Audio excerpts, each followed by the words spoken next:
If you have bananas and strawberries at home, make this delicious dessert. For this recipe, we will need 8 strawberries. Cut these strawberries into small pieces. Then put them in a pan and add 5 tablespoons of sugar.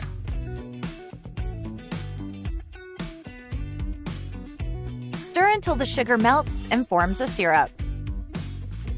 Tell me in the comments where you're watching us from so I can thank you for following our recipes. We will also need 4 bananas. Remove the peel from the end of these bananas.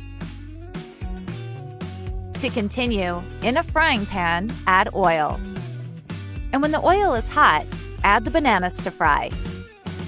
And if you're still watching this video, you're loving the recipe. So like the video and write in the comments, "I love easy desserts." When one side is done, turn it over to fry the other side. After they are fried, place them on a plate and remove the excess oil. And to make it even tastier, serve the bananas and the caramelized strawberry with some ice cream balls. And you can caramelize your favorite fruit.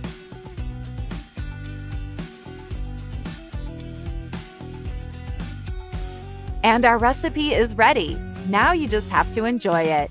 Look how wonderful it is. It's mouth-watering. You guys, this recipe is very easy to make and so delicious. I'm sure everyone in your family will like the result. Be sure to make this recipe at home and then come back to tell me how it turned out. We would love to know. I really hope you liked it. Thank you for watching the video. See you in the next one. Bye-bye.